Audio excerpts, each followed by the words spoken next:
We had a client come to us 12 months ago. They were doing free events across the country. They were struggling to get 50 people in a room for a free event before us. And once we implemented this funnel, now they get 750 people in a room on average, and we've done that 55 events in a row over the last 12 months consistently. So that's just one simple example of what you can do with this. And it really comes down to 4 pillars. Number 1, desire, trust, credibility, and value. So you want to have these 4 elements in your campaign to improve your results. And I'm going to go through and show you how that really works. But you want to make sure that you have these 4 things in your campaign to get the best results. So desire is absolutely important. So your desire to change must be greater than your desire to stay the same. So when somebody wants to buy your product or service, they really want an outcome. So they don't really want the product, they just want it that's going to give them the outcome. Like, people don't buy a gym membership because they want a gym membership, they do it because they want to get fitter and look better. That's the kind of thing. So you want to make sure that whatever it is that they desire is enough for them to take action. For example, click on your ad or convert.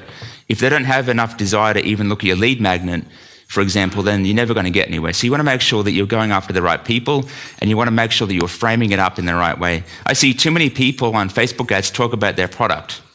Buy this product, that kind of thing. Or my product is the best product in the world. People don't want to click on that. People are buying things because they want an outcome. So you want to think about how you can frame that up. So if I'm doing an offer for a PT, for example, I might talk about how you can get fit in 12 weeks or something like that.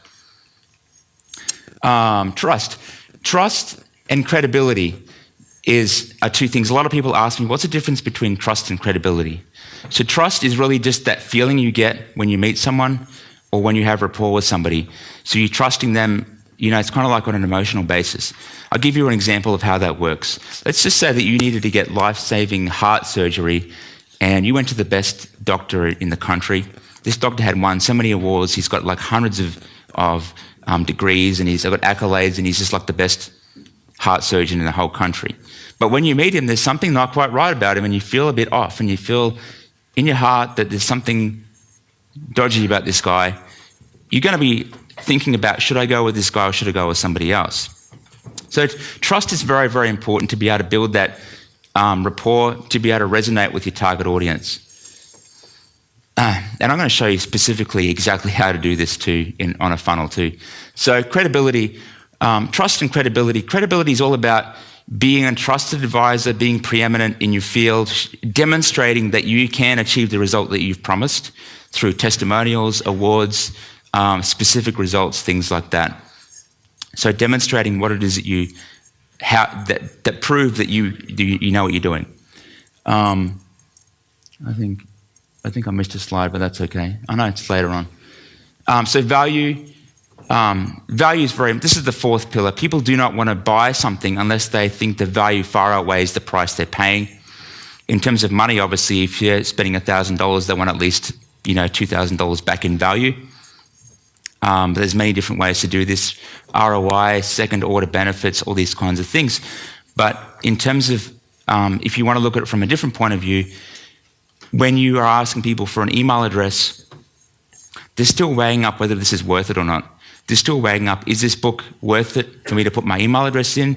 I could potentially get spammed. I could potentially get called up and harassed and hard closed into a product.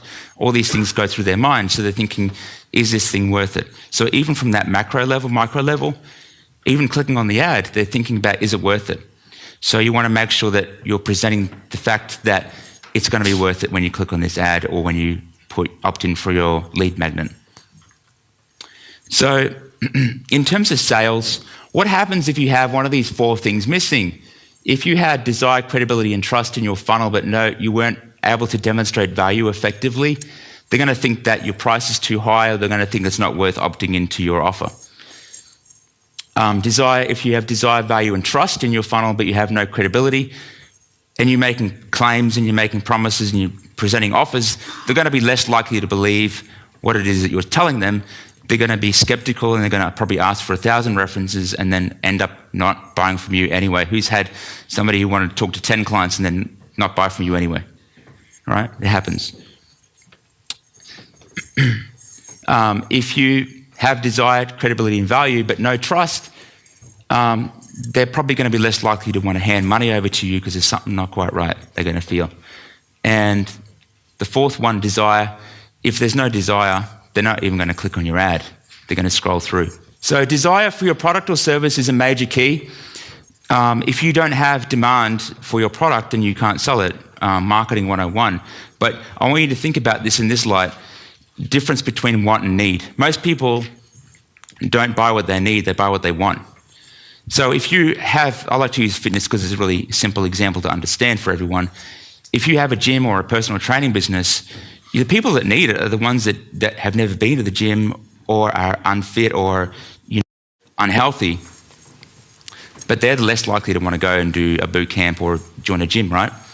But the people who are active, who are healthy, who are fit, are more likely to want to take up that fitness offer. So you want to think about, in your case, in your industry, what is the want and what is the need? In most cases, they're going to go after the want. People who are selling things like things that are complicated, things like that, things that people know they should get but they don't want to.